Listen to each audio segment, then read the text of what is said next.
Kalau sudah pikiran tenang apa? Pikiran tenang, terbuka segala pengetahuan, maka spiritualitas meningkat, daya-daya rohaniah terbuka. Kita bisa melihat, mendengar, merasakan, mencium. Maksudnya apa? Memahami segala sesuatu tanpa dunia, tanpa bantuan panca indera. Tidak cuma dunia yang kelihatan, juga dunia yang tidak kelihatan. Jadi melampaui materi, melampaui panca indera. Nah, itu kalau dapat cahayanya Allah. Akalnya sudah nggak terbatas pada yang kelihatan lagi, tapi sudah bisa menjangkau yang tidak kelihatan. Oh, banyak yang tidak kelihatan itu. Nggak cuma jin, setan, dan lain-lain. Masa depan juga tidak cahaya, ada 3. Selain cahayanya harus ada, tidak ada yang menghalangi, tidak ada hijabnya. Dan yang ketiga, ada aktivitas, ada isyraq. Jadi kalau ada cahaya pasti. Allah itu Nurul Anwar, dia selalu bercahaya, dia selalu mencahayaimu. Cuma yang kedua ini yang agak berat. Harus tidak ada penghalangnya. Yang menghalangi cahaya apa? Kegelapan. Kegelapan itu kebinatangan, nafsu syahwat, ego, keakuan. Oh, ini berat itu kan. Kalau nafsu binatang yang jahat, yang sadis mungkin kamu enggak lah. Syahwat kadang-kadang muncul, kadang-kadang ego juga gitu. Kalau keakuan itu yang agak berat. Ya, aku itu kan, kamu kan selalu masih gampang dibohongi oleh keakuan. Masih suka selfie di Facebook, masih suka, itu kan keakuan kan? Itu keakuan. Tiba-tiba pamer nasihat di Facebook, wah, semuanya, oh itu yang like itu ada 40 lebih loh Pak. Wah itu aku kan, lagi-lagi aku. Susah. Godaan mungkin yang muda-muda adalah godaan syuhro, pingin populer, pingin terkenal, pingin dianggap besar, pingin jadi orang penting. Itu masih keakuan. Itu sering jadi hijab bagi cahaya. Kamu harus pinter, kamu harus canggih, kamu harus jos, tapi jangan aku. Selalu posisikan diri bahwa aku belum bisa, aku belum ngerti, aku belum tinggi, aku belum penting. Selain dalam kerangka pembersihan diri, juga dalam kerangka bahwa kita masih harus banyak berkembang. Begitu kamu merasa aku sudah penting, aku sudah cakep, aku sudah jos, aku sudah pinter, biasanya mandek. Karena sudah. Jangan sudah, kamu harus belum. Saya sudah pinter kok Pak. Alamat kamu mandek, gak mau belajar lagi. Wong wis pinter. Saya sudah penting Pak, saya orang penting Pak, saya biasa gitu. Itu penghalang hijabmu dari Allah, dirimu sendiri, egomu, syahwat, nafsu, hasrat. Jangan salah, tidak ada jaminan yang rajin sholat, rajin puasa, rajin sholat malam itu bersih dari ini, dari syahwat, dari hasrat. Kadang-kadang saya ingin jadi wali Pak, poso, wiritan, sholat malam. Yang menghalangnya apa? Hasratmu, ambisimu untuk jadi wali, kui yang jadi hijabmu dari Allah. Ya kan? Enak kelihatannya kalau jadi wali itu Pak, ngerti apa-apa, karamat, bisa jalan di atas air Pak, bisa kan, pikiranmu kan ngono. Kalau ada orang kesurupan iso nambani Pak. Kalau ada orang ya kan ambisimu kan gitu. Ndak, bukan itu wali. Satu ketika Abu Yazid Bustami dipuji sama muridnya, wah guru, sampean ini orang top, lelaki sejati, jos. Ah, buktinya apa? Loh, sampean bisa jalan di atas air ya? Jawabannya apa itu? Ah, kalau cuma jalan di atas air, kayu, balok mbok lempar ke air juga bisa nyebrang, air nggak tenggelam. Muridnya mujilah, loh, tapi sampean bisa jalan di atas angin, bisa terbang. Jawab Abu Yazid, burung juga bisa terbang. Mbok padake aku roh burung kok. Kalau cuma dari itunya loh ya. Kalau kamu sebut keramat hanya dari bisa terbang, burung juga bisa terbang. Ya kan? Tapi sampean bisa meramal masa depan. Dukun juga bisa, setan juga bisa, jin juga bisa. Apa istimewanya bisa meramal masa depan? Nyerah wis murid. Lah terus apa tuh guru yang jadi orang besar, jadi wali, jadi lelaki sejati? Lelaki sejati adalah orang bisa menaklukkan hawa nafsunya karena Allah dan demi Allah dan untuk Allah. Itu Bayazid Bustami. Ya kan? Yo, kalau kita sedang berusaha ke sana, insya Allah ya latihan lah, ditaklukkan sebentar-sebentar dirimu.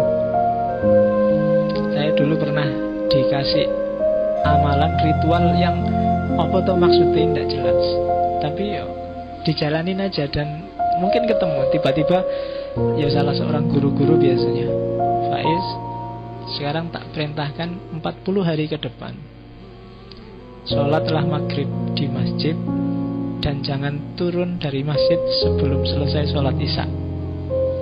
Itu tidak nyambung pikiran hubungannya apa, tapi dijalanin aja. Mereka lebih tahu kondisi spiritualitas kita. Tapi kan akhirnya kan nunggu isya itu kan nggak mungkin kan nunggu isya sambil ngerokok remi apa-apa wong ning masjid. Lah ya kan, akhirnya paling tidak ya ngaji, baca-baca apa, wiridan apa, bawa-bawa buku untuk baca. Dan setelah 40 hari terasa akibatnya. Paling tidak menaklukkan hasratku. Karena biasanya kan antara maghrib dan isya itu kan kalau tidak waktunya makan, waktunya nonton TV, enak-enakin nongkrong, enak-enakin kan gitu. Oh itu riyadhah. Para sufis sering ngasih advice muridnya seperti itu. Gak paham gitu, tapi jalanin aja. Manfaatnya ketemu belakangan. Oke, nggak usah tak lanjutkan cerita tentang aku, nggak penting. Oke, yang ketiga, harus isyraq. Kamu harus jernih, tapi kamu harus bisa merayu yang punya cahaya untuk memancarkan cahayanya padamu. Itu yang disebut riyadhah. Itu yang disebut mujahadah. Rayu Allah. Rajin ya kamu, istiqomah ya kamu, tekun ya kamu. Kalau kamu mendekat selangkah, kan ada itu hadis qudsi, Allah akan mendekat 10 langkah. Riyadhahmu cuma 10%, Allah akan mendekat padamu 100%. Itu dalam rangka apa? Isyraq. Biar Allah melimpahkan cahayanya. Kan kita yakin kalau Allah itu alim, tahu segalanya. Allah itu qadir, mampu segalanya. Nah, zat yang tahu segalanya dan mampu segalanya ini harus ridho pada kita dan kita mendapatkan cahayanya. Itu yang dilakukan oleh para sufi. Jadi ini jalur yang sama sekali berbeda dengan jalurnya para filosof, khususnya filosof barat yang tak jelasin kemarin. Karena itu filsafat ini selain disebut isyraqiyah kan sering disebut masyrikiyah, filsafat timur. Kenapa? Karena cahaya munculnya selalu dari timur. Tidak ada urusan arah. Filsafat timur itu bukan filsafat dunia timur, apa filsafat Jawa timur, apa Indonesia timur. Filsafat ketimuran. Ketimuran itu maksudnya filsafat cahaya. Kenapa? Cahaya munculnya dari timur. Apa sih filsafat cahaya itu? Filsafat pembersihan diri untuk menjangkau pengetahuan di balik yang sekedar fisik. Itu yang dimaksud filsafat timur. Nanti kamu ketemu jago-jago filsafat timur, gak cuma di Islam. Ketemu Tao, ketemu Konghucu, ketemu Buddha, ketemu selalu nadanya gak akan jauh dari ini. Itu cirinya di timur. Jadi dari timur kamu ketemu cahaya, dari barat kamu ketemu materi. Biasanya gayanya seperti itu. Sama-sama penting, saling mendukung. Tapi hari ini kita banyak kehilangan timur, terlalu banyak baratnya. Jadi ada cahaya. Kalau ini nggak perlu kamu tanyakan, pasti ada cahaya. Sudah ada karena memang sejak azali. Yang kedua, tidak ada penghalang, tidak ada hijab. Dan yang ketiga ada isyraq. Ini yang Allah ridho untuk mencahayai kita. Sebenarnya rumusnya sederhana. Gimana caranya Allah ridho pada kita, selain ridho, kita juga harus ridho pada Allah. Dalam hidup ini yang paling susah itu kita meridhoi Allah. Radhiyallahu anhum wa radu anhu. Radhiyallahu anhum itu ya, kita juga harus ridho pada Allah. Kita kan sering komplain pada Allah, Indonesia ini kok rusuh terus ya, padahal tiap hari berdoa. Apa Gusti Allah tuh tidak suka ya sama orang Indonesia. Nah ini komplain kan, orang-orang kok podo enak-enak, aku kok sumpek dewe ini gimana ya. Ini ridho. Teman-temanku kok cepet lulus, aku skripsi nggak selesai-selesai, tiap hari sudah berdoa. Jangan-jangan Allah sentimen sama aku ya kan. Kita sering komplain gitu kan, kita sering nggak ridho pada Allah. Jalan paling gampang untuk dapat ridhonya Allah, kita ridho dulu pada Allah. Kita protes terus sih, kita bikin rancangan sendiri, nggak terima sama rancangannya Allah. Kita punya harapan macam-macam, nggak terima sama skenario-nya Allah. Dikasih kulit bagus-bagus, diputihkan. Dikasih rambut bagus-bagus, dikeriting, dilurus, entek-entek energi. Nah kita sering kayak gitu kan. Jadi ridho dulu pada Allah, Allah akan mencahayai kita, Allah akan ridho pada kita. Terus kenapa kalau sudah dapat cahayanya Allah, dapat anugerah cahaya dari Allah, dapat pengetahuan? Nah itu kalau di Surawardi, yang pertama kalau kita dapat pengetahuan, sakinah. Pikiran kita akan jadi tenang. Kalau kamu masih suka keburu-buru, suka galau, suka bete, sakitnya ada di sini dan di mana-mana, nggak tenang kan, itu berarti kita sedang kekurangan cahaya. Kalau HP itu perlu dicas. Casnya apa? Cahayanya Allah. Biar nggak kehabisan energi. Pikiran jadi tenang. Kalau sudah pikiran tenang apa? Pikiran tenang, terbuka segala pengetahuan, maka spiritualitas meningkat, daya-daya rohaniah terbuka. Kita bisa melihat, mendengar, merasakan, mencium. Maksudnya apa? Memahami segala sesuatu tanpa dunia, tanpa bantuan panca indera. Tidak cuma dunia yang kelihatan, juga dunia yang tidak kelihatan. Jadi melampaui materi, melampaui panca indera. Nah, itu kalau dapat cahayanya Allah. Akalnya sudah gak terbatas pada yang kelihatan lagi, tapi sudah bisa menjangkau yang tidak kelihatan. Oh banyak yang tidak kelihatan itu, gak cuma jin, setan dan lain-lain. Masa depan juga tidak kelihatan, yang disembunyikan orang juga tidak kelihatan. Kalau sudah bisa menjangkau, melampaui dunia materi, keuntungannya apa? Kita lebih mudah melepaskan diri dari materi.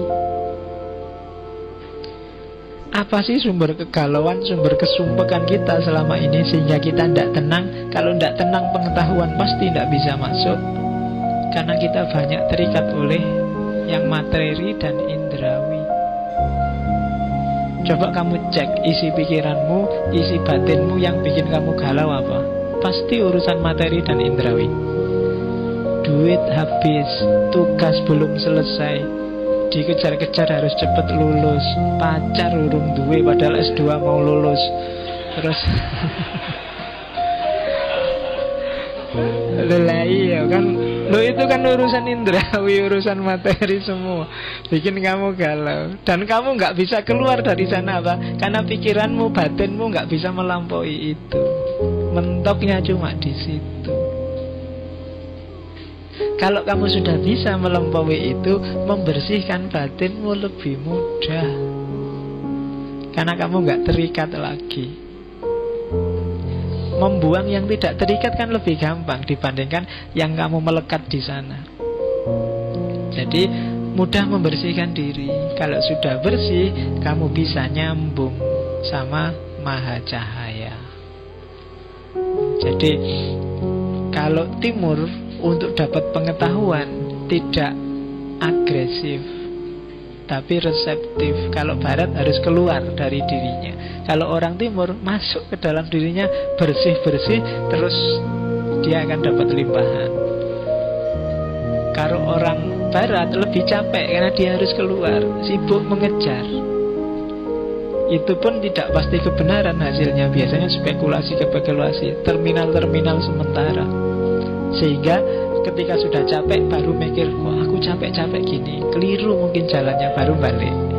Itu yang terjadi hari ini kan, sehingga barat merasa haus spiritualitas, merasa teralienasi. Alienasi itu kan keyword nomor 1 untuk memahami peradaban yang disebut modern, yang rasional. Alienasi itu berarti manusia yang terasing dari dirinya, nggak kenal lagi aku sebagai manusia, dia nggak paham. Kenapa? Karena selama ini terlalu sibuk keluar, sehingga lepas, tidak bisa ngopeni memahami dirinya sendiri. Kebalikannya sama timur. Ya ada plus minusnya, tapi itu tipenya. Kalau kita orang timur biasanya harusnya lebih mudah menangkap hikmah Masyriqiyah dibandingkan hikmah barat untuk dipraktekkan loh ya. Kenapa di Jawa itu lebih gampang kebatinan untuk tumbuh? Karena memang kebatinan mentalnya mental timur, dunia batin. Kalau materialisme agak berat. Oke, kalau kamu jadi orang Jawa, jadi orang Indonesia kok materialistik, itu biasanya agak berat. Makanya yang lebih sukses jadi materialis itu kan orang-orang barat, orang Amerika, orang Eropa. Karena memang tipikalnya mereka di sana. Cuma gaya kita bukan gaya itu. Kita bisa jaya dulu itu, timur itu kan jaya, peradaban Mesir, peradaban India, peradaban Cina kuno. Tapi dahsyatnya di dunia kebatinan ketimuran. Silahkan kamu baca seperti apa memanfaatkan dunia batin untuk memajukan peradaban. Khas Cina, khas Mesir, khas Persia. Oke, jadi kalau sudah dapat pengetahuan, pikiran tenang. Kalau pikiran tenang bisa mencapai spiritualitas, melampaui dunia materi. Kalau sudah bisa melampaui dunia materi, bisa lebih cepat membersihkan diri. Kalau bisa cepat membersihkan diri, kita bisa wusul, kita bisa ittisal, bisa lebih nyambung lagi sama Allah, bisa lebih mesra lagi sama Allah. Selama ini kita masih formalitas ketemu Allah, masih kayak mahasiswa masuk kelas hanya karena absen. Kan, yang penting absen wis beres, yang penting tanda tangan. Jadi sembahyang itu kan kayak kamu absen gitu aja kan. Pokoknya isya, subuh, zuhur, asar, maghrib selesai. Tugasnya kan itu. Jadi standar. Mungkin kalau aku yang jadi Allah wis bosen nonton awakmu wis ngono terus. Ndak berkembang. Oke. Indikatornya apa sih sudah mencapai pengetahuan itu? Kalau di Suhrawardi, yang pertama sakinah tadi, ketenangan kan? Kemudian yang kedua, ya kalau di Allah itu kan yang punya ketenangan itu orang-orang mukmin. Ala bi dzikrillah tatmainnul qulub, alladzina amanu wa tatma'innu qulubuhum bi dzikrillah, ala bi dzikrillah tatma'innul qulub. Jadi pemilik sakinah, orang yang dibukakan cahaya ketenangan, itu adalah orang-orang yang beriman. Orang yang beriman itu apa sih? Orang yang selalu zikir. Zikir itu bukan yang kemana-mana bawa tasbih loh ya. Orang yang kemana-mana membawa Allah dalam hatinya dan pikirannya, itu zikir.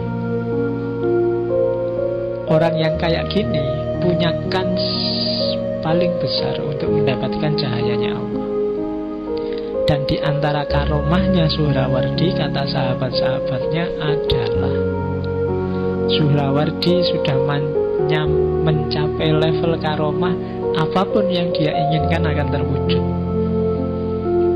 Itu Suhrawardi. Kenapa? Ya karena dia kemana-mana selalu membawa Allah. Cuma karena dia makomnya sufi, meskipun punya karomah kayak gini, ya ndak sakar PDW terus pingin makan apa, pingin lah itu nek kowe kan ngono. Iya, pingin HP baru, ting HP-nya baru, pingin kan gitu, bayanganmu kan ngono. Makanya kamu nggak dapat karomah yang semacam itu karena gawat. Begitu kamu dapat itu wis ciloko, mesti kan pakai sakarepmu dhewe. Kalau levelnya Suhrawardi meskipun punya itu ya dia nggak nyak-nyakan terus dipakai sakarepe dhewe kayak gitu. Pengen punya rumah besar, pengen punya istri cantik, pengen mesti kamu minta gitu terus kan. Dan itu disimbolkan dalam kisah 1001 malam itu kan. Kisahnya Aladin itu kan itu. Setiap orang sebenarnya mimpinya punya lampu kayak Aladin. Itu sebenarnya sindiran luar biasa pada keserakahannya manusia. Kamu kan seneng kalau punya lampu Aladin, tinggal digosok jinnya datang minta apa, tinggal ngomong ting, datanglah permintaanmu kan. Kamu mimpinya punya itu kan. Jadi punya 3 itu terus karepmu gitu. Itu sebenarnya sindiran. Jadi 1001 malam ini kan isinya sindiran-sindiran. Sama kayak Centini, isinya sindiran-sindiran terhadap Muslim Jawa awal yang agak formalitas. Oke. Ya mukminnya bukan sembarang mukmin yang selalu zikir pada Allah. Orang yang mukmin sejati kalau di hadis itu kan orang yang hati-hati, pikirannya tajam, dan firasatnya nyambung. Makanya ada hadis yang bilang hati-hatilah terhadap firasatnya orang mukmin, sebab dia melihat dengan cahaya Tuhannya. Jadi orang mukmin yang sejati itu kalau ngomong ya Allah jadi mulutnya, kalau jalan Allah jadi kakinya, kalau bertindak Allah jadi tangannya. Kalau berfirasat, merasakan sesuatu itu sebenarnya limpahan langsung dari Allah, informasi langsung. Itu para wali Allah, para mukmin yang sejati, katanya Suhrawardi. Jadi kalau ada orang-orang besar, hati-hati firasatnya mereka itu tembus. Jangan sembarangan dengan orang-orang semacam ini.